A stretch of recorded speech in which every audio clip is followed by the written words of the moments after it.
set. Okay, let's begin the meeting. Want to start again?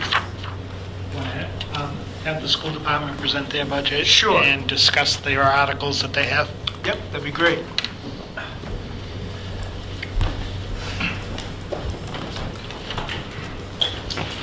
Good evening, everyone. Hello, Joe. How's everybody doing? Good.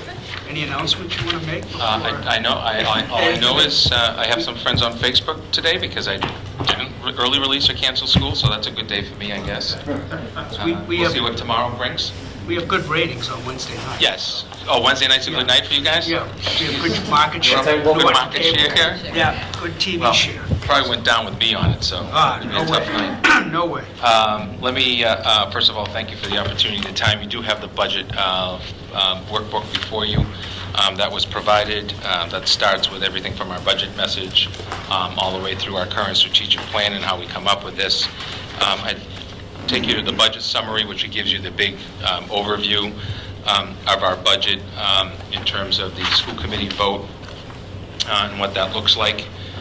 Specifically, if there's any questions that you may have, but as you can see from the level of services personnel of $2,453,098, which is actually offset, as you can see, by grants that are listed. And the retiree, we have one announced retirement as of today. So the writing of this budget by the school committee and approved to today has been no change. One. So that leaves us at a level services personnel budget of $1,479,220.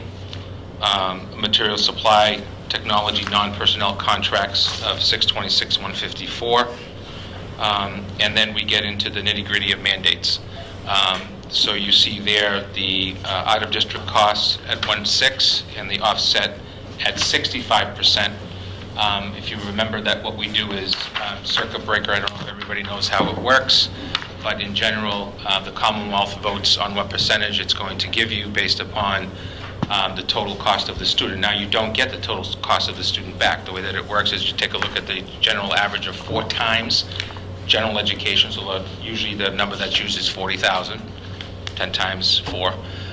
If a student costs $100,000 for an out-of-district placement or for a placement of any kind, your first 40,000 are ours. The remaining 60,000, in this case, you could be seeing 65% of it later on in the next fiscal budget. The only time you see positives is like last year we saw a significant positive, if you remember, in our special education budget. It was actually a negative line item of over 200,000.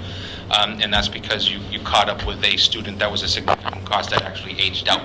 So you see the benefits of that the following fiscal year. So we have it at 65%, or approximately $1.3 million on the circuit breaker reimbursement.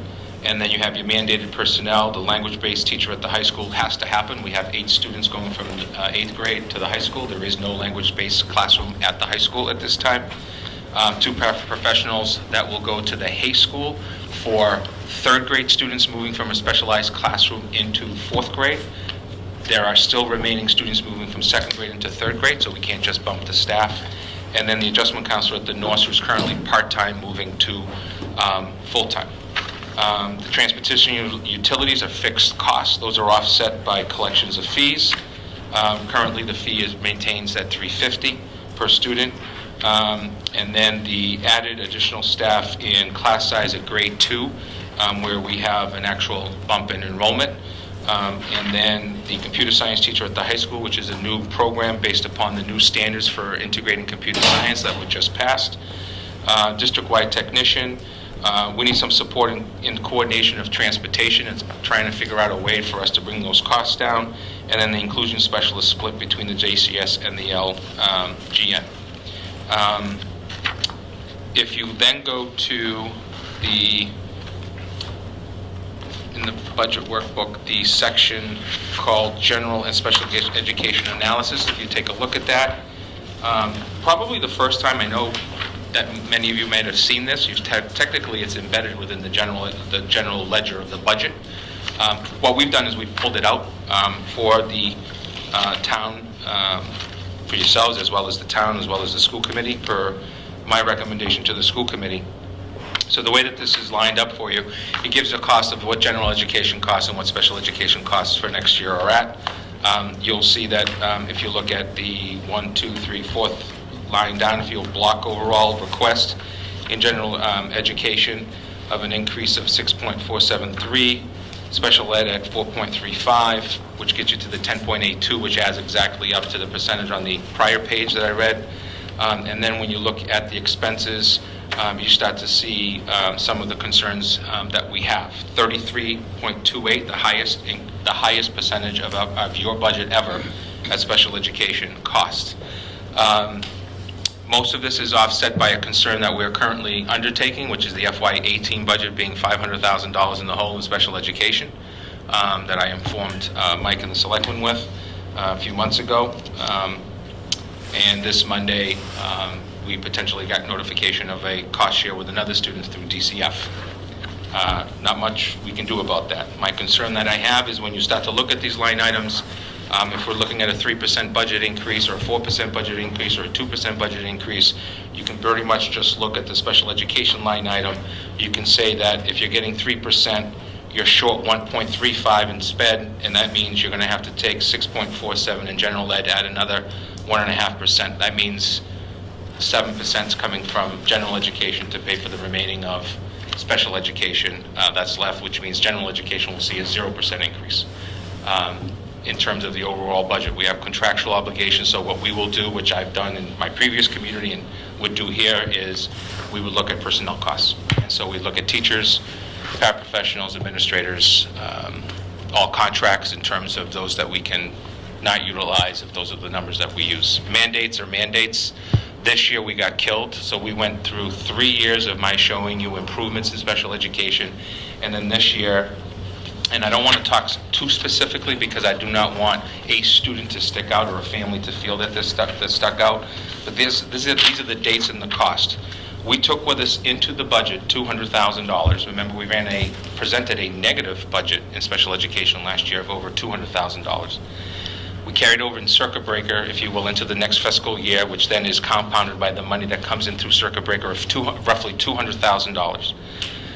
On the 9th of September, we received took in a $60,357,000 placement. On the 15th of September, we took a $42,750 placement. On the 25th of October, we took a $160,269.34 placement. That took the $200,000 that we had and starts the negative concept of our budget. On the 26th of October, we took a $35,250 hit. On the 31st of October, we took a $34,250 hit. On the 2nd of November, we took a $33,750 hit. On the 16th of November, we took an $83,127 hit. On the 27th of November, we took a $78,449 hit. And a to be determined $66,669 that we literally are now in the negative of with that student as well. And we just had a placement of a student of a cost share come in this week. One question. When you talk about these hits, can you explain that to me again? Sure. So what that means... Going on pretty quickly, yeah, I get a little confused. That's fine. So if, using general termination, the hit that I see is that I budgeted for the potential of $200,000 of excess special education costs to the district for fiscal Y18. So we had students move in, and we had students that were IEP students that then became out-of-district placement students because of, in most cases, behavioral support needs, starting as young as kindergarten, running through the upper elementary grades. And that cost you more to send them? Correct. Correct. So if you're budgeting them, for example, in our GRID program or one of our special education programs, I might have 1, 2, 3, 4 students, a paraprofessional of the teacher. We're paying for that teacher and the paraprofessional. Now you go out, I'm still needing those support staff for those 3 students, but now she's going out and the placement for that student is $66,000 that we did not budget for. And really can't budget for. One of the hits that I always take as superintendent, all superintendents did, is how much do you keep, right? In my time here, this is my 5th budget, we've tried to really develop our internal programs, and that's kept, as you know, 60 students in FY14 when I started, to 38 students coming into FY18, to 8 students been added since the 11th of September. So those are the Monopoly game numbers that I'm playing with. In trying to respond to these numbers so that you know, beyond just saying, give me more. We've frozen the budget. The $100,000 that you gave us at town meeting in October has still not been used. I purposely, right after town meeting, this thing started to get negative, I withheld the monies from being used.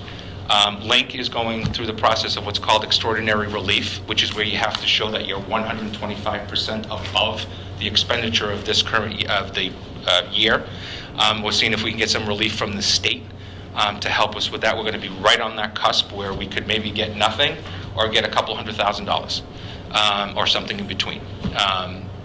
And then we have been pushing our state elected officials to push the circuit breaker going from 65% to 75%, which would give us literally $149,000, that 10%, which would take a nice chunk of the $500,000 roughly negative that we have. And we know that for the article, we have to have an actual number, not just a toss-up number. So that's kind of the overall perspective of the budget and what's before you. In terms of the general articles, the big article is, in fact, within the special is the idea of the deficit and how to handle the deficit. So that's one that I pretty much just spoke to. And then we have I don't know if do you want me to speak on the window article? Or just leave that now? You can talk about it. Right, so we have in general terms, we don't have a money amount yet that should be coming in any day, but we have an MSBA approved 3-building elementary school window exterior door project with a 52% reimbursement. I think the biggest curveball on any of these projects, as some of you know because you've been involved, is when you open up really any type of a project, you got to take a look at the cost of the project and the impact of that on what's then required by ADA regulations. In other words, there's a certain cutoff cost that requires you to then change a bathroom, make a door wider, add this and add that according to federal statute. So once we get that number, then we'll be able to present that a little clearer to you. You did, and thank you, support the $200,000 from capital last year that allowed us to get the OPM to, in fact, go down this process of the schematic design phase that we're in. The last one is probably the most controversial one, if you will, of the three.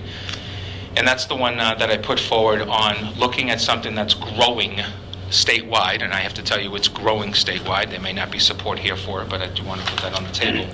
And that is the idea of looking at creating a stabilization account for special education so that we can try, and I use the word try, to attempt to financially put money away so that when $500,000 surprises literally come, that you can't, in my opinion,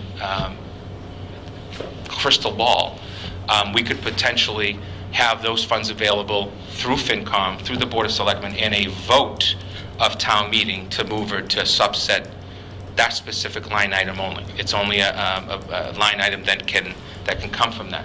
How is it done? It's done a number of different ways. There are communities that are using free cash and decide that, okay, we're going to put $10,000 in there this year or $100,000 next year, whatever the case may be. There's the potential of utilizing line items which do take from the general fund, such as Medicaid reimbursement that we provide approximately $200,000 or so a year that comes into the general fund, and utilizing a percentage of that or all of that to put towards that fund, so that when you have these cases of students moving in or changing in IEPs that cost you significant amounts of money, you can then make an argument that instead of taking it from this department or that department or this line item, that it's used for that purpose only. One of the first communities to use it was a wealthier community, but now you're starting to see more and more of just traditional K-12 communities that aren't necessarily considered wealthy do so. It's used in the same way, 2/3 vote, and so on and so forth. You got to make an argument that it's a good reason. You got to show the fiscal soundness of doing it. You got to have some rules and regulations around when you can take it and how it's taken and what has to be kept in there. And we've presented some of that in our rationale that we forwarded to you. Okay, question, Peter? So if this proposed special education fund is set up, has to go to town meeting, get approval, why don't we just do the same process with our own stabilization fund we have now? We have a stabilization fund. Wouldn't we do the same? Would it be the same process you'd go through for the So I- town meeting and stuff, or? is It would go through the same process. I'll defer to Michael that the typical argument against using stabilization funds is that Moody's and so on and so forth will say that your borrowing situation could take some type of a review that could hurt you as a borrowing community. I'll defer to Michael for further detail on that. That's the 35,000 feet that I know of it. That wouldn't take place with a special ed stabilization account because that account is very specific to a line item in our budget. But that is also another way that communities do it, is when you get hit. I mean, you haven't seen, I've gone back and looked at 10 years of your data. You have not seen this type of a mid-year situation in Norton in 10 fiscal years that I've tracked. I didn't even go back 20. I just looked at 10 because, to be quite honest, the formula changed about 10 years ago. But you just haven't seen that. You've seen 235, of which you had 175, and the budget was cleaned out, and at the end of the year we're able to do it. But this is a pretty significant amount of funds. Are you worried about the stabilization, the vote? I mean, the approval? No, I wasn't about the approval, I'm just like, you have to go through, we have a stabilization. Right. Something Yeah, you you do get that way, too. You can do it the same way, so why do you have two accounts? And Yep. I can see his point of view. I do have a question. Sure. It probably ties into what you're saying on the article, and I look here, and I, did the number of students divided by, and you have in the student-teacher ratio is 13.5 to 1. Sure. But the classroom sizes are much bigger. Sure. So 13 to that's a simple calculation of Yeah. total number of employees divided by students. It has nothing to. For example, I have AP classes with 12 kids, and I have AP classes with 28 kids. Yeah. So when people say to me, "What's your class size?" Do you take the average? No. What I have always presented to you is, here's my smallest size and here's my largest size, and I have 17 of more large class sizes than we used to have or we normally have. That's the way I've presented my budget the years that I've been here, because average doesn't work. The only time that averages really work is when you look at the elementary grades, because those students are literally with that teacher for their core day. But even for us, we have specialized classrooms where they bump the classroom because the student might be coming in to be part of the socialization of that ELA class, math class, reading class, music class, art class. So you say, oh, art class only has 7 kids in it. Well, and then you find out that it also has 5 students coming from a specialized classroom into it, and that's the reason why we kept the class smaller. So the special education, the IEP programs bring that number up. Yeah, if they're included and shifted through, like, for example, one of the proudest things that I do is when I walk into one of my schools and I can't find my most severe special education students because they're embedded in the classroom. So they have a classroom, they have required instruction in that classroom with specialized staff, but then they're also included as part of their normal day, anything from the ABCs to socialization skills as part of their IEP process. Very, very popular practice at the middle school. Just happened to me again yesterday when I was we were celebrating National Awareness on Down Syndrome, which you got to wear your crazy socks today. And we did it at the middle school yesterday for our students because today was picture day. And so a lot of the kids weren't going to wear their funny socks. And so I went down there looking for some of our students, our talented students in those programs, and I couldn't find them because they were embedded within the building and going from class to class. So I had to go to the high school because I know to the middle school office in order to try to find them in their schedule because they're embedded in their specials and their classes, which is exactly the way the town of Norton should be proud and should be doing those specialized programs. It's the way to go. It's the best way to go. So really, I mean, in the elementary schools, those class sizes are in the 20s. We have LGN in particular and one grade level at the JCS at 26 and 25. We typically here in Norton have kept those class sizes in the 20 range, as low as 18 and as high as 22, but 24s, 25s have traditionally been the hay where you see 24, 25, but this year we have it in grade 2 into grade 3. It's literally our bump in enrollment, if you will. You cut one teacher, some people say, well, just cut one teacher in another grade. Well, that's great for me to do, and I can do that, but all I'm doing is offsetting the enrollment class size to the other grade. And K2, the national studies and research are pretty clear. K2 under 20 is the thing to do. And that's one of the things we try to do. And we have no assistant paraprofessionals in the kindergarten programs as well. Those were cut 3 years ago. Mike? 2 questions. Getting back to the stabilization, fund, it says the target funding floor is 100,000 in the article. Is that what you would see? So, I mean, the fact of the matter is, that most of the costs in that line item are not going to be a request for 50,000 or 35,000. They're typically those 1-2 cases that come out of nowhere during the year that you can't possibly fund for because they wipe out your special education line items. So you could change that line to say that it's 50,000 or 10,000 if as a cut, the likelihood that I would come for 10,000 or 5,000 is probably slim to none because I'm worried about these big cases that become part of a fiscal year that we just can't control. And don't forget, you make up, so you save the day, but now you still have to budget for the following year. You still have to increase your budget for the following year for those students. And you have to be mindful that in private school they're going up 5 to 10%, and the collaboratives they're going up on average 3 to 6%. So it's Where did these most recent transfers come from? in terms of communities.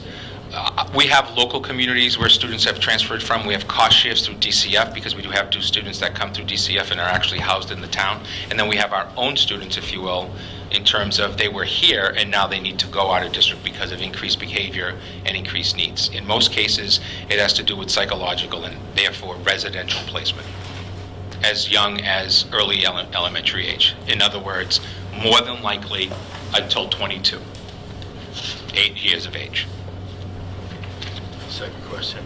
Now, with the use of Chromebooks and increased technology, does the class sizes, is it still relevant to compare, what's considered a low class size and a high class size? Wouldn't that all be changed now? No, I mean, the fact that, there's such thing as online classes, which is what we're now providing as part of our Chromebook offering in grades 4 to 10. I mean, some kids do take an online class, but not in 4 to 8 at all. The Chromebook is a tool. It's an instructional tool. If you were to walk the building with me, you would see at times that in a class, the Chromebook is here, just like a textbook would be when I was in high school, or a notebook would be when I was in high school, versus when it's being used as either the entire lesson or part of the lesson. My daughter uses the Chromebook every single day for mathematics at home. She uses it every day for the purposes of looking up her homework. She uses it for the purposes of writing her homework. So instead of having this, like I have tonight, I should probably have what Link has out right now, which is my laptop with all the budget, so I could look all fancy. But I'm still learning. How's that? So it doesn't change the perspective that, well, you can stick 28 kids in the classroom because they have Chromebooks and it'll be easier, or the opposite. Well, you need less kids in a classroom because maybe the teacher has to pay more attention to what the kids are doing on the Chromebook. Yeah, well, it's the reverse is true. It's also a tool for the teachers. It is, yep. So, maybe they could handle more students than they could in the past. Well, I think if you were to say that, then I think a couple of different things. Number one, at the elementary level, my biggest concern would be the actual size and space that we have in our classrooms, because at least 2 of the 3 of our buildings or classrooms are pretty small physically. The second part would mean that I would actually argue that the utilization of teaching students how to properly use that tool, or for whatever the instructional purpose is of that tool, is actually requires, I would say, actually less students, because there's more one-to-one time with students. You have some students who can get onto a form of technology a lot. First, I'll use the 2 of us. You might be a lot better at utilizing technology than I am, but we're still both trying to learn the same lesson. So I'd actually make an argument that class sizes going down would be more fruitful to students because of technology needs than the other way. Where you see that type of improvement would be at the older grades, in terms of the ability for students who learn more online than they do in terms of options that's provided to them. I was not a teacher in the day and age of online learning in terms of the opportunity for that tool. I was pre-email, so it's back in the notebook days. But I would tell you that going to a computer lab for me back in those days was harder than it was to just be in the classroom with the students, just because I had to really take a look at what the students were doing. So, And what is the training for the students? So the students right now, so the great thing about the Chromebook situation is because we moved them to grades 4 and 5, which they do not take them home, they're classroom-based only. We take the students through the entire process of how to use the Chromebook appropriately. We have guards on the Chromebooks, for example. Doesn't mean that students can't find ways, because they're very creative. And then the students utilize the lessons of the Google Classroom. We use Google for our main formatting, if you will. So everything is done predominantly through Google, which becomes that one source, if you will, of entry in all 6 of the classes, or 7 or 3 of the classes that the kids are using it for. I would imagine they're much more computer savvy. I welcome you to come in and just watch what they do on a computer with one hand with no mouse, which is my most difficult thing, with arthritic hands. And that's because we have students, honest to goodness, this is the truth. I know of a student who wrote a senior paper last year on their cell phone. Oh my Right. gosh! Right, literally. Literally wrote the entire thing, sent it, then revised it in another format, but still was using their downtime wherever they were to do it, and they feel very comfortable using those thumbs. Yes, thank you. I guess I must have been on the wrong planet when I got here today, but arriving on Earth, right now we're looking at a $26,000 deficit, giving you 3%. You want an additional $2.2 million. My question to the school committee people who live in town, what departments would you like us to eliminate with that kind of a budget? We don't have any money. These are the real numbers, say we have a $26,000 deficit with the 3% that we're giving you. Okay, you're asking for $2.2 million over that. My question is, being realistic, if I was in your position, I'd be doing the same thing. And the school committee, the same thing. But let's put on the Norton hat. What departments would you like eliminated? We have to eliminate something. You went for an override last year for $2.5 million, and it got voted down. Now you're asking for $2.9 million. There's some logic that has to be used. So I'm not sure how to answer that. I am not sure what the question is. You somewhat led with, Okay? you somewhat led with, I would do what you're doing, and the question is, I would why do are what- you doing what you're doing? What I'm So- saying is, I would do what you were doing if you're on the school committee. But then I would put on my Norton hat and say, okay, that sounds great, all right? But where's the money going to come from? And I would be up here saying, if you don't give me the $2.9 million that I'm asking for, this is what's going to happen. And believe me, unless somebody has a printing press that can start printing money immediately, you're not going to get the $2.2 million more than what we're asking you. So I guess the answer is, in theory, we could presuppose what you're going to give us and just present a budget that had that in it. What I'm saying is, So hold on, let me... go ahead, I'll let you finish. Why don't you come up, Dennis? You want me to come up? Yeah. Yes, you can get closer to me so I can hear you. Because I think you're asking the school committee, not Dr. Reyes. So Yeah, so I think we could presuppose what we think you're going to give us and devise a budget around that. We could eliminate some of the special ed mandates and say we don't need that money. The reality is, though, we have to pay it. They're mandates. So I'm not sure that when you say, why are you asking for this money? Some of this, we're not asking for it. The law is asking for it. I understand. And as for the rest of the budget, what we call the general education, yeah, we're absolutely presenting, hey, here are things that we need. This isn't golden chalkboards we're asking for. These are things that we legitimately need in this district. Do we think that's what we're going to get? No, but we made a decision a while back to say, hey, we're going to say, here's what this district needs to continue to provide the education that we're providing. Now, the town will make a decision. The town will vote and say, hey, that's not a realistic number. And in fact, they probably won't even see that number. They'll really see your numbers, what they'll look at. They'll say, what does the FinCom want to give them? That's up to you guys. No. But for me to sit here and say, hey, present the FinCom with a small number just because it looks good, that's a dereliction of my duty. No, And I'm not going to do it. And I'm somewhat offended that you think we should. quite That's why I told you, if I was in your position, I'd present that. Okay, then you understand why we're doing The it. flip side is, where do you think we're going to get the money? Let's be realistic.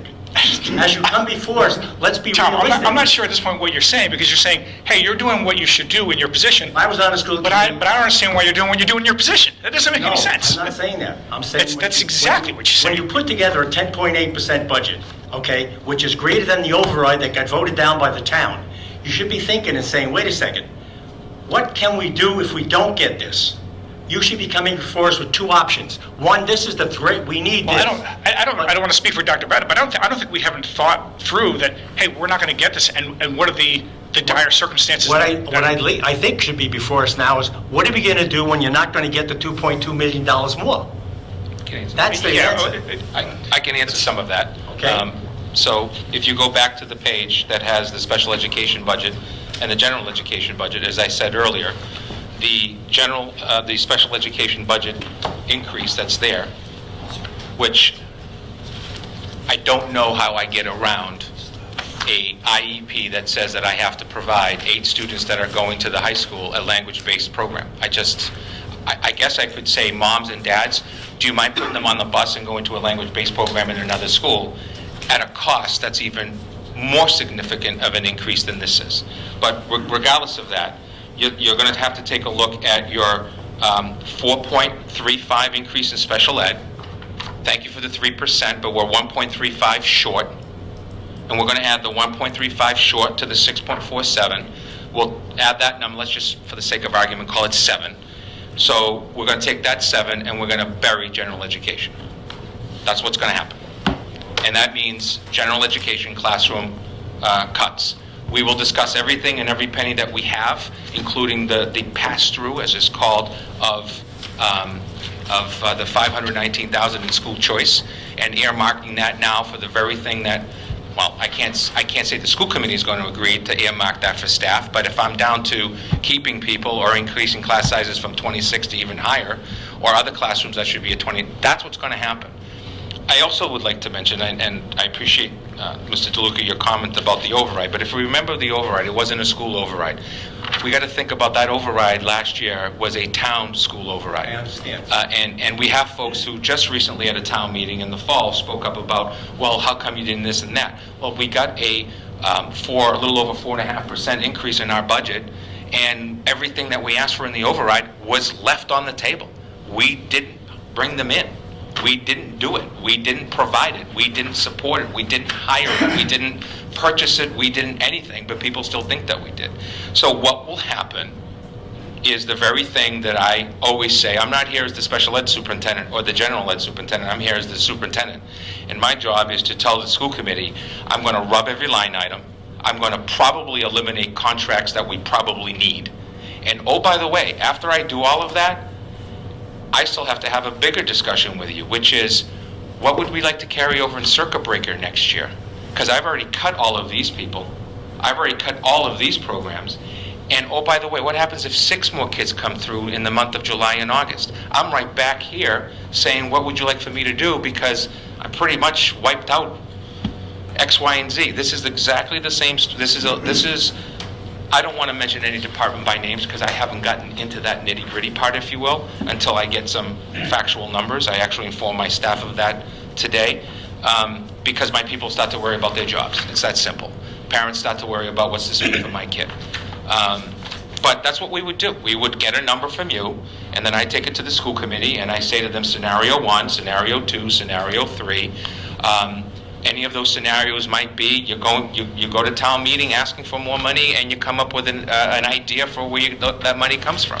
I don't think this school committee, and I won't speak for them, but in my 5 years here, this hasn't been the school committee or the superintendent who says, let's take from police and fire and the library and the senior center to support the schools. Although there are some that have said that. That has never happened out of my mouth. Matter of fact, at every town meeting here that I've spoken at, I have said, I understand the fiscal difficulty, and we've accepted the recommendation. We haven't asked for another penny at town meeting floor. Maybe this is the year where we try to find a way to do that. I don't know. What I think I'd like to hear is, what are you going to do when you don't get the 2.2 million? I'm going to take my seat. I think he's kind of, to summarize what Dr. Pratt is saying, you're saying, well, what are you going to cut? We already know what we're going to cut. We're going to cut the schools. You got that together. Yeah, we're going to cut the schools. Okay. We already know, right? Okay. That's what we do every year. Okay. So it's, And some simple things like how many teachers we're going to lay off, stuff like that. It's got to be that. I don't know where else you'd get $2.2 million from. yeah, we already are aware of that. You already know. We are aware that we're going to have to cut the schools. We know that. Okay. You know that. You. Well, I know that we don't have $2.2 million. We know that. That I know for a fact. We know that as well. So once, Do you think we're oblivious to living in the time? I know you're not. I mean, when I see a number like this, what little hair I have left stands up on the sides. And we get that. So again, I'm not sure though. your supposition, your theory is that we should present you a false budget, No, one that's my more supposition reasonable. is that you- And that doesn't make sense. We've already got an alternate plan. I just want to know that you have a plan that will be followed through. So, This is what happens. so Mr. Doolittle, let me ask you this. Did you give us our full budget last year?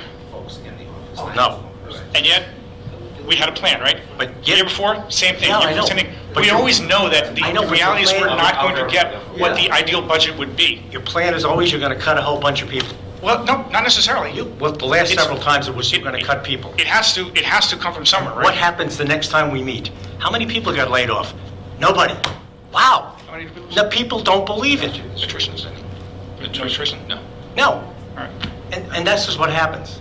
So I'm just hoping if you do a plan, and it's a real plan, Tell you That's what I wanna know. what. Cut special ed. Cut special ed. Listen. Pay for the lawyers. I mean, they're going to sue you. That's what they're going to do. you see, what you're telling... They're going to sue you. You think I'm wrong? You think I'm Person kidding? can't print money. I can't... give Yeah, you- and I get it. And I get it. So next year, I tell you what, next year this is what we'll do. We'll present two budgets. We'll present FinCom, here is realistically what we need to have, here are our mandates here, et cetera, and then we'll present, Mr. DeLuca, here's a 0% budget for you. And you can look at that and be happy with it and say, hey, that's what I want to see is you don't want any money. The rest of these people can look at it and say reasonably, okay, here's what they need, how does this balance out with the rest of the town's needs, and let's figure this out. That's not what I want to say. It is. It's the same conversation every year. It's what your You and I checkbook- have the same conversation every year. The checkbook says, I got $1,000. You say you want to spend $2,000. I don't have the Nope. extra 1,000. That's not what we're saying. We're saying there are $2,000 worth of costs that we assume that we will have next year. And then somebody else says, hey, we have 500, and somebody else says we have 300. And then as a town, we get together and say, okay, guys, here's what we have. Now, how are we going to allocate this? What are we going to do? That's what you guys pre-do, and that's what the town votes on. That's what we- End of story. End of story. Okay. We present you what we need, and you guys make decisions based on that. That's it. And then the town votes on it. So to sit there and say, where do you think we're getting $2 million? Who are we cutting? That's ridiculous. It's inflammatory, and you know it is. There's no reason to All do right, it. let's move on. There's no reason to do it. Move on quick. Steve, you had a question? Yeah, I have a couple of questions. Can you just describe the placement process in special ed? Sure. Is there inputs? Is there? Oh, yeah. Just- So you'll take let's just, I'll use myself as sex student. I'm represented by, because I'm a minority, by my parents, potentially an advocate. I'm on a special education plan because I have X, Y, and Z, whatever that may be. It's not working out. Your behavior is causing you to continuously have to go home or to be provided other alternative services. And a potential 45-day placement is done where the student goes for a psychological evaluation, let's say. From there, the student, everybody comes back, if you will, back to the table, advocates. In some cases, we may even have to use our attorney. It all depends on how contentious this is at times. And a decision is based upon where is the best place to educate the student in terms of their needs. We then may offer, we typically offer our collaboratives, our public collaborative placements, because A, we belong to them and we believe in them, and then B, if needed, specialized places as well, such as a private place. They're both specialized, but one is private, one's public, so we'll use public and then private. The parent has the right to say, well, no, I'd like to look at this place. I want my child to look at this place. We may be going back and forth to look at this and this first, A and B first before C, but we have to have an agreement from that parent.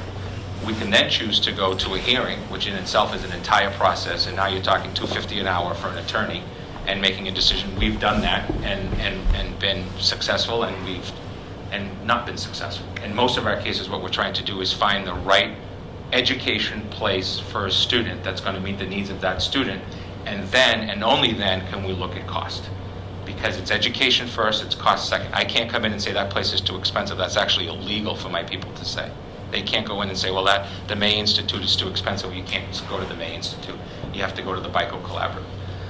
But what we try to do is offer programs, site visits. My people get in the car, meet the parent, go through a site visit, meet the people who work there, and then it becomes a decision between the school department and the parents together. In most cases, it works out pretty well. In some cases, it gets contentious, and attorneys for both sides and hearings and cases take place. Is it kids from Norton, or is it surrounding towns as well? In terms Is it of special ed? our special education out of district is residential Norton residents only. There's no school choice students, that type of situation. These are, for lack of a better phrase, children who have addresses in the town of Stoughton, either rent or own. Or DCF. Or DCF placement, I'm sorry. Town of Norton. I'm sorry. It's all right. It's already been a long night, folks. My other Apologize. question is regarding the revolving funds that are listed here. Is this all the funds, or this is, it looks like this is what you're projecting to use? Yeah, we utilize projections for all of our, predominantly our revolving funds based on prior year. In that case would be, for the only negatives we run into is ridership goes down or use goes down, and then we see a shift in those fees. So this is the projected use. Is there balances somewhere? Yeah, we can give you balances too. Yep. Does it look, and that would be helpful if we could Yep. take that. Yep. Just remember that balances would be based on the most latent encumbrance Yep. and not necessarily through June 30th. And I do see here with the school choice, I know this is saying they're not using any school choice money. Yep. It doesn't mean the account balance is zero, correct? Correct. Okay. Correct. All right. Yep, we'll get you balances as of March 1st or whatever the encumbrance date that we have, and we'll send them to you. Okay. We'll send them to Mike. The next thing, is it possible, I got a couple of things, sorry. No? Is it possible to get a listing? I know you're giving full-time equivalents here, but I'm always curious by grade, the number of actual teachers that are teaching the kids versus admins Sure. versus any other support staff. Sure. So it'd be support helpful. staff in Norton would be paraprofessionals, who in our particular case are all attached to special education programs. So they're through IEP processes. In terms of the number of students in the program that are required by state law, federal law to have an assistant versus a student that's one-to-one or small group because of their behaviors. Support staff on top of that would be our guidance staff, which is 3 at the high school, 3 at the middle school, and then adjustment counselors in K through 5, which is 1 at the LGN, halftime at the LGN, 1 at the JCS, and 1 at the Hague. But I can list all of those for you. I can put the FTEs for each of those. That's a quick report. And that would be for general education, correct? That would be everybody in my classroom, correct. All right, good. Because I just see the full-time equivalents here. Yep. All right. And my last one, I'm just curious, so we implemented full-day kindergarten last year. Yes. And I was wondering how that is panning out versus projections. Sure. So the first thing is, if you look at the state formula and how it's done, we're going to get right now, according to the governor's budget, 20 cents on the students. But internally within that budget, we picked up all of those students as full 1 FTE instead of half.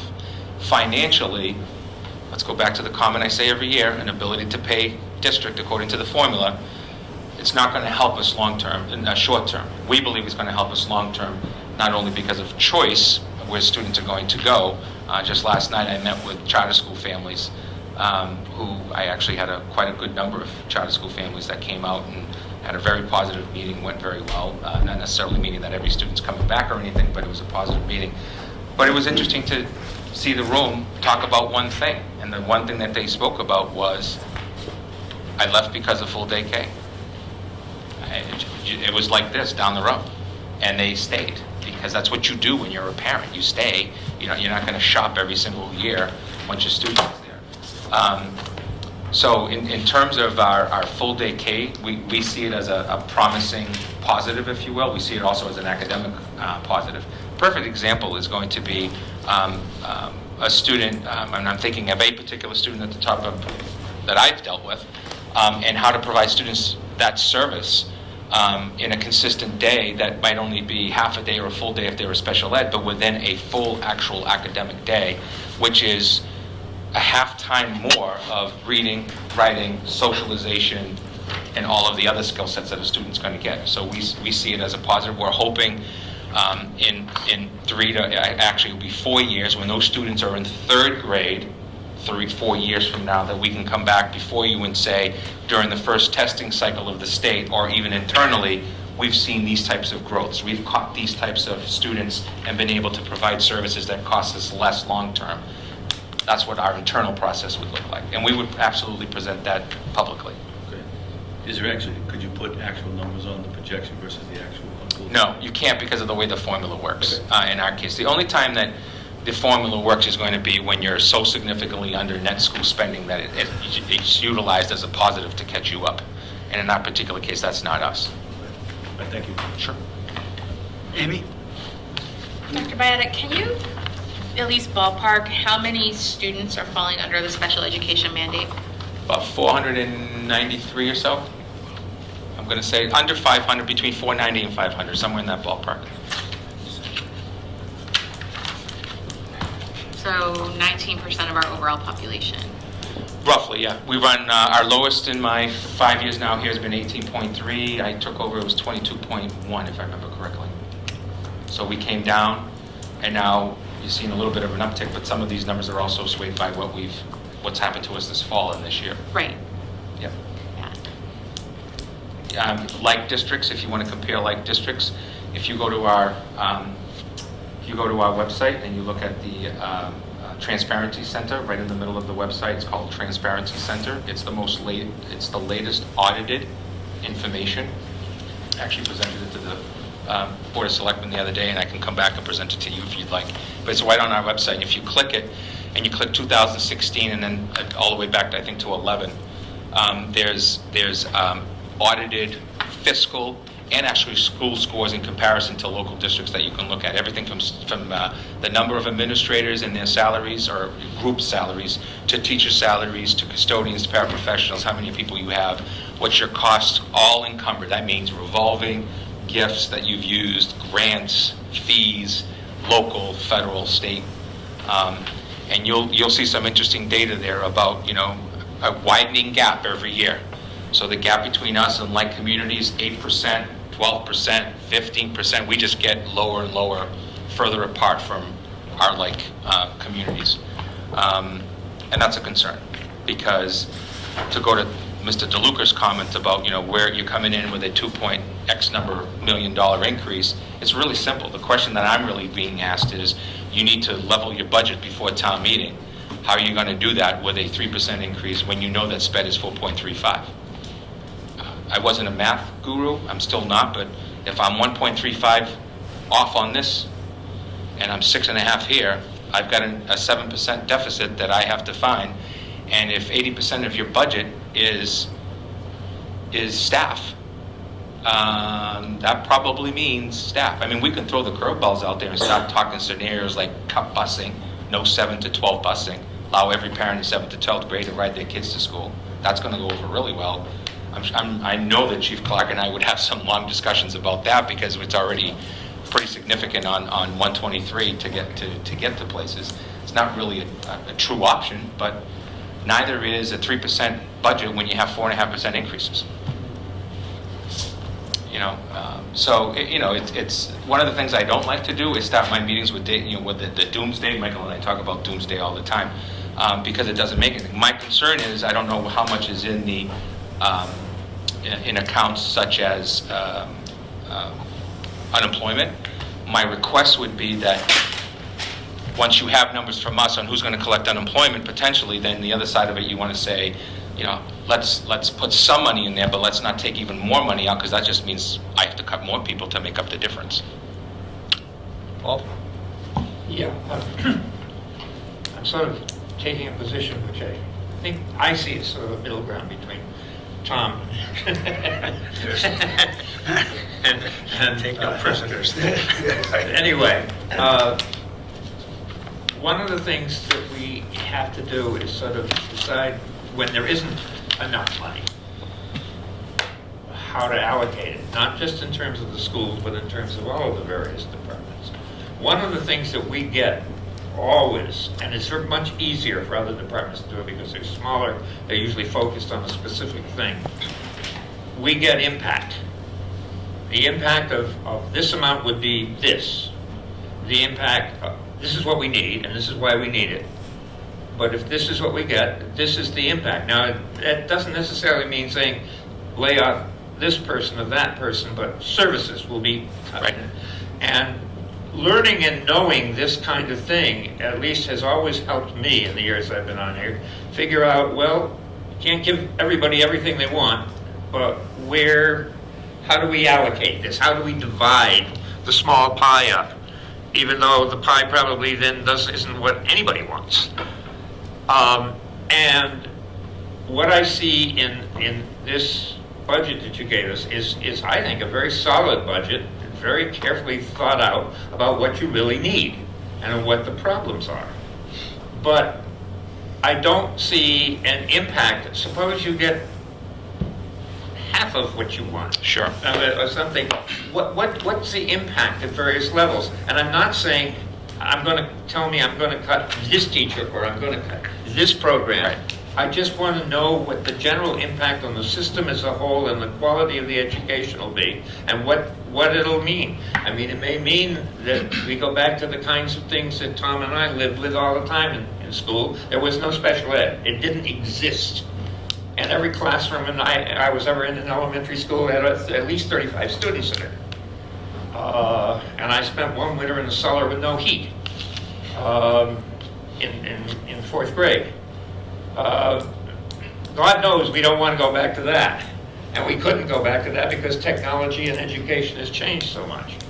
But it would be helpful to me to finally get an idea of what perhaps we can do, or what the priority should be in terms of other departments that will be harmed and so forth, in terms of amount, to have some sense of impact. What I've got now is, we need this, and if we don't get that, we got a real disaster. And I don't doubt that that's true in many respects, but somehow I need some more guidance. Sure. So I guess my first question would be is there a number for the school department in terms of, a general number that is We in haven't place? talked about it yet. Okay, so because I've got to back that out from my mandates, and the best way for me to do this is if you look at the line item budget, that one page, you look at that section called additionals at the bottom, eliminate that totally. Right? Just don't even consider it, because I don't know how we would do that. Then you're looking at the $1.4 million line item for personnel, which includes general education teachers, and that's when I have to start backing out. Then I have to take the scenarios of, are we going to have a discussion about circuit breaker? There's 1.3 million in there. Does that mean that we say, you know what, we think that there may be more, and we take an educational guess from all the advice that we can get about doing it that way? I can give you those types of information, working off of in groups of how many staff are impacted. Top of my head, in the vicinity of 8 to a dozen classroom teachers, general education. Top of my head, in the vicinity of 8 to 10 paraprofessionals. Top of my head, probably an administrator. Top of my head, going to go back to the committee and talk about fees. Top of my head, going to talk about transportation. And I would put in there, and strong feelings, I have $519,000 in school choice, $500,000 to keep people. So there's $500,000. So if you gave me $700,000 and the school committee agreed at $500,000, I'm at 1.2. If I needed 2, now I'm $800,000 short. So I'd back away from that. I'd probably have a discussion with you folks about, would you consider the supply line item, continuing to zero that out? Maybe cut that from $600,000 to $300,000. Now I'm at 1.5.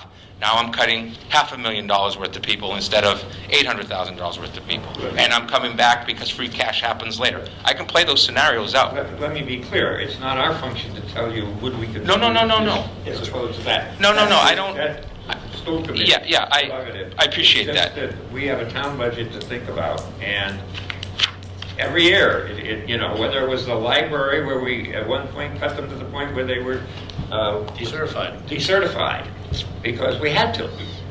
We got it back finally, but well, you can't. we have to make these kinds of decisions, and I just need a little more general, what I call impact information.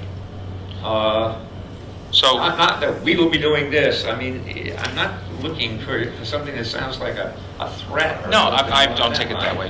It's just, I don't take it at all that way. I think we need, at least I need, My biggest. as I look at all of the various department budgets and the requests that we Right. have. So my biggest concern is as a comment, my biggest concern about, comments like decertification with the library, for example, is that for us, it's bodies. People will leave. Your community of people who can afford to leave will leave.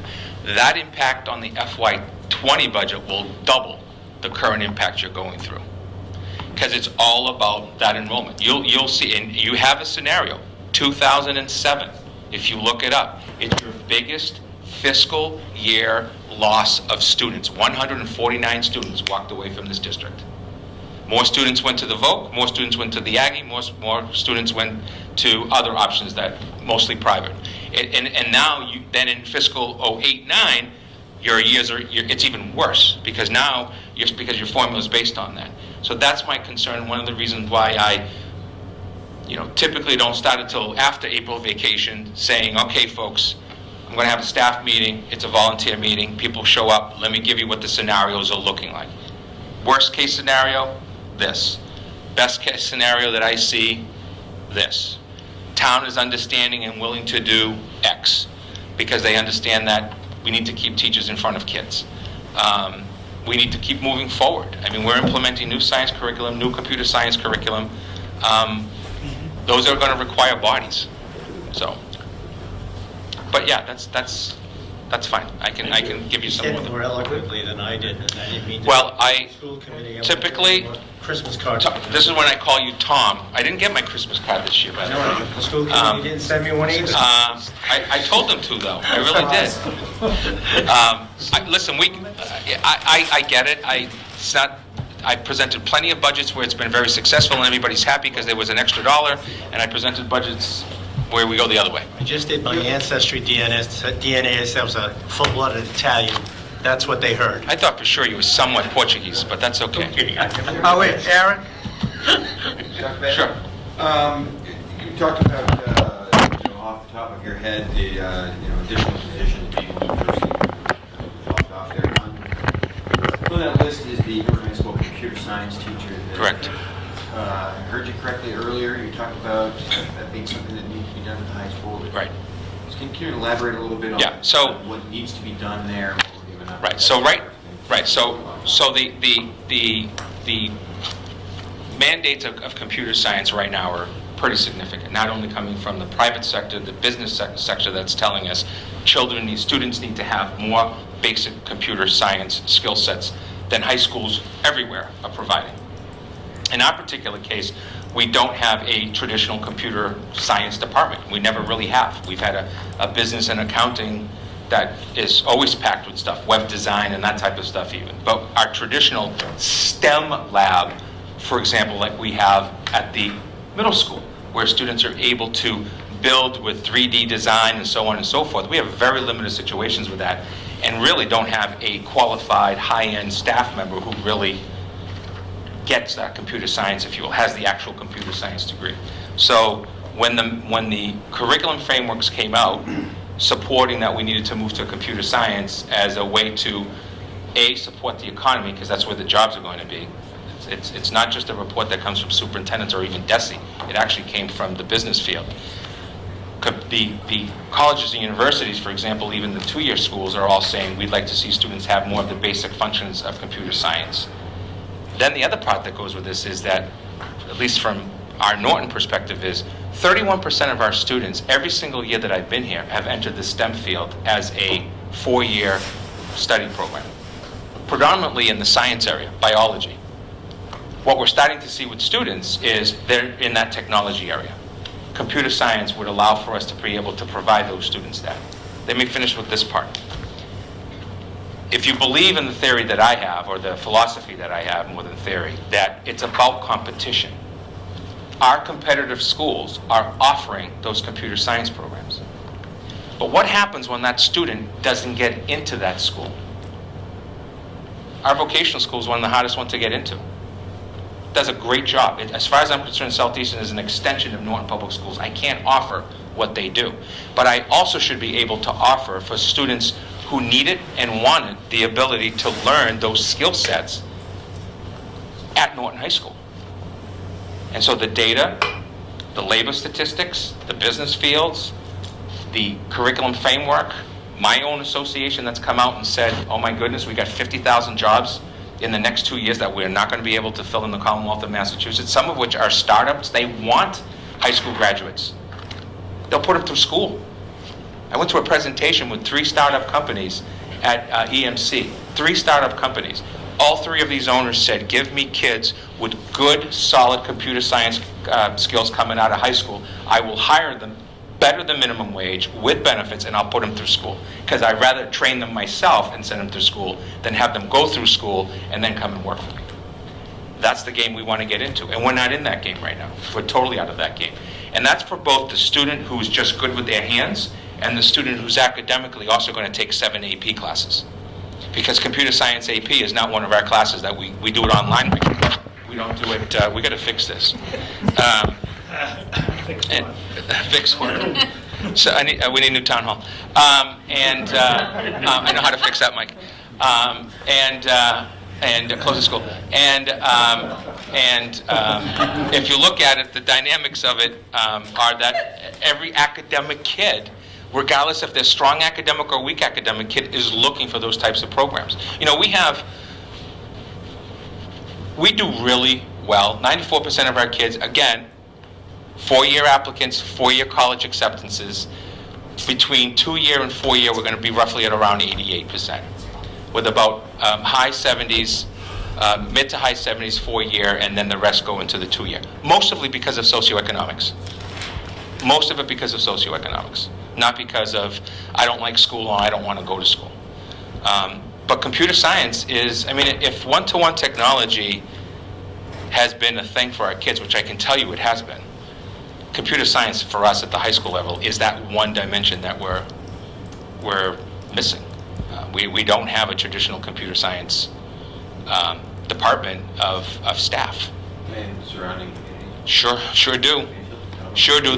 I'll give you a perfect story. I happened to be out with my spouse for dinner and met a local teacher at a local high school who's been there for 15 years as a computer science teacher, who would love to work and start up a program from scratch where she did it 15 years ago. They've had 2 teachers in that department in that high school for 15 years. They were both hired the same day. It was just the luck of the draw that I met this person. But I'm actually meeting with her next week because I want to learn more about, you know, what she's thinking about. Because if I can pull it off, I'm going to try to pull it off. If I can't, then I can't. Then I keep it on the table for next year. Can I totally change the subject to something that probably isn't even in your budget, but involves money? When you and I and Mike were on the high school renovation committee, things had started happening in the security system. And what I remember is that we put in the wiring, that is the base stuff, for fairly decent, at least by those standards, which are now 4 or 5 years old, for security, but we didn't have the money to get the cameras, the equipment to put it into with the wiring. We put the wiring in because we could do it while we were building. Right. We haven't done it, and as these things of the last several months have come along at the various high schools, I have thought about that several times and thought, where are we at? Do we still have all that wiring without the cameras and the actual security things, or have we done something about it? Mr. H., we're in fantastic shape when it comes to that part of our security. Without getting into numbers, we have what we need. We've been supported through capital improvement every year that I've been here to put cameras, and I believe including this year going into. So we finished that job. It's never finished, but it's constantly improving, and it's appropriately connected to PD. All of our buildings are. It's appropriately connected to the safety of all doors, including internal. And dead spots are being taken care of every single day. Thank you. I'm just glad to know that. Glad you asked it. Thank you. We couldn't finish the job at that time. Right. Steve? Going back to the revolving fund, what restrictions, or is there a place that lists all this, what restrictions or controls are in place? Sure. When you pull funds from here, and then the process to expend funds from those accounts? As established by town meeting when the revolving account was set up. On each one of these? Correct. Okay, and then... Some of them are by state law, for example, school choice, which was accepted when I got here through town meeting. versus athletic fees, the same thing, transportation, the same thing, use of facilities, the same thing. I don't know if preschool, the same thing. Previously, full day, the paid tuition, full day K, all very specific to what you can use them for, from staffing to materials that are earmarked for that department. So it does list all the way to staffing? Yes, yep. Expenditures and payroll? Yeah, so for example, facilities, custodians, I can put wage salary in there, I can put a custodian salary in there through the use of facilities account. I can't put a teacher in there, Okay. unless the teacher was actually working for us in some way, shape, or form as a facilities person. And when the expenditure comes up, is it a vote or is it automatic? You go- No, it's taken directly, we earmark it as part of our budget process. So if in fact I put a person in there, that they're encumbered coming out of there for that salary for the year. Okay. Where we end up, so kind of probably where you're going with it is, so what happens to the surprise? Facilities is a perfect example. So let's say the freezer goes out and it's the freezer's gone. The insurance company's going to pay for it, but I need a $5,000 deductible. I would take it out of that facility account because I don't budget deductibles. But because it's a facility issue, I can take it out of the facilities account. Okay, thank you. Yep. Aaron? Just a quick follow-up. What does it cost you or us to lose a student via school choice to either another public town school Right. or private school? Sure. So when you go choice, it's very fixed. It's generally $5,000. If they choice to another choice public district, the charter school choice is itself its own tuition, about $11,000, give or take. And then if you go to private school, we just literally, you're not paying anything out. You just drop that money. You lose. No money goes with the student to an actual private school through us. But less money will come in. Correct. That student is gone. That enrollment number is gone. October 1st becomes Student, you're getting hit both ways. right. Our biggest issue is October 1st because we send in our October 1st enrollment to get the next fiscal year's budget done, and then it's rerouted through the March 1st numbers again, but doesn't really fluctuate much. So if a student was at the vocational school, the Aggie, and they came to us on October 2nd, nothing's coming with that student. That student's coming for that year at zero, basically. So it's a follow the student, but literally fiscal year. Is a strong enrollment correlated to fiscal strength? Yeah, so the state formula clearly articulates that if all of a sudden 300 students moved into town, that you would see a bump in your overall Chapter 70 funds. It wouldn't be dollar for dollar per student, but you would see an increase based on the formula. You got to remember that the formula plays a lot into the socioeconomics of a community. Remember, like communities for us go to Belchertown, to Foxborough, to East Bridgewater. Now, if you know these three parts of the state and you know the communities I'm talking about, they're very different communities from us in many different ways. But our foundation formula is actually set up like Norwell's. Same, still an N, I guess. That's the positive. Steve? So it doesn't. Go ahead, Joe. No, go ahead. It's a bad correlation of how the system works. We're vehemently pushing for a change in the formula. But I can tell you that I don't know that Norton's going to see a huge jump of any kind, like some other communities are going to see. We're going to see communities around us with $800,000, $900,000 jumps if that state formula changes. I don't think you'll see those kinds of numbers here. In relation to that, about 10 years ago or 9 years ago, the state decided that we'd become a more prosperous town than we had been. And by their formula, we suddenly dropped from getting 53% to 48%. And every year since then, the idea is to cut you a certain percentage. Roughly, it's to get down to a new level. So we lost close to 10% of our education aid because Norton didn't believe it. Believe me, Norton didn't believe that they were well off or better off than they had been. But the state said, the data we have on your average income and so forth and other says that you become more prosperous, and they cut us. And a lot of our problems in some of the areas of education and so forth started with that. Steve? As we're getting in now, bigger companies coming into town, do they ever pledge help for the schools? Labs, computers, equipment? No. During the TIF process, the companies, at least two of them through Mike, reached out to me and said that once they settled into town, they like the ability to look at shadowing students and so on and so forth. And I'm sure that, my office and other folks that work for me will be reaching out, and specifically one of them, and we can think of once they're more established as, actually running, if you will. But then there's been others where there's been some reaching out and there just hasn't been a whole lot. So Mike knows, I've actually put together, through him, he gave it to me the other day, probably right after Christmas, I want to say January. We plan on holding a little open house for those businesses that in fact met with me or the town at some point and got a tax break. And to be quite honest, my presentation to them is going to be, how are you going to help my students with jobs, part-time jobs, shadowing, mentoring, supporting the kids not having to pay $350, maybe only $250 to take a bus or to be on for some of those companies, it's not a huge hit, if you will. Any last questions? So I will send some further information up from the questions that were asked. I'll send them through Mike, if that's all right with you, and you can copy it in your copy machine instead of mine. Thanks.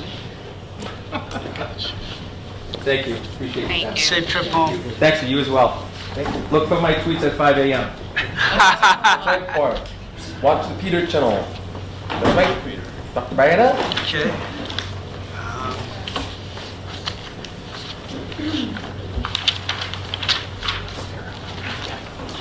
I just wanted to review the town clerk's budget with you. And elections also.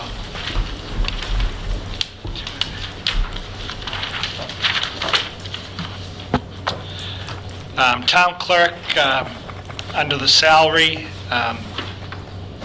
the budget was $121,989 this year. It's reduced to $116,714. Main reason being there's two new positions at a entry-level salary, so that's the reduction in that. And under expenses, it's reduced from $134,000 to $126,589. And elections is up. Main reason being there's two state elections this year. We have the primary day after Labor Day, the dumbest date ever picked on the face of the earth, and then we have the November state election. And as part of that, due to the issues in schools, she's increasing the amount of detail officers that are in the school. There'll be people vote in the high school, and we want to make sure that there's at least 2 officers in the high school so that people don't move through the building. And Mr. Chairman? Yes, Sammy. Mike, I thought that it had been announced that the elections going forward were going to be taking place at St. Mary's. no, that was a discussion, but there was never any intent to change this April's election at all. And we're not so sure that St. Mary's is going to work out in the future. But this April election was always scheduled and was not too late to change this April's election.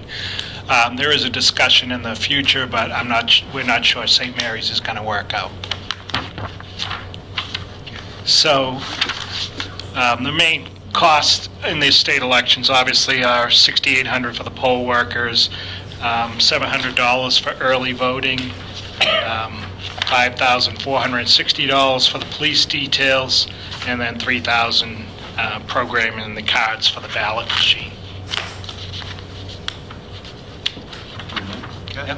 Just a question, the supporting documentation for salaries, total shows up just about 101,000, and the budget's 114. Am I missing something? Say that again. The detail sheet for the salaries comes out to be about 101,000, and the request is for 114. Yeah, I'll have to look at her sheet that she attached there. She must have added something wrong on that.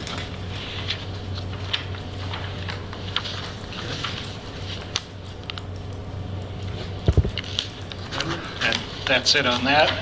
Just if you want, I'll review quickly some of the articles on the special, and we can get in depth on Monday on those. The Water and Sewer Department hopefully will be here on Monday with their, to give an explanation of theirs. The first is just, there's 3 unpaid bills that we'll have to address. The second article is Union Road.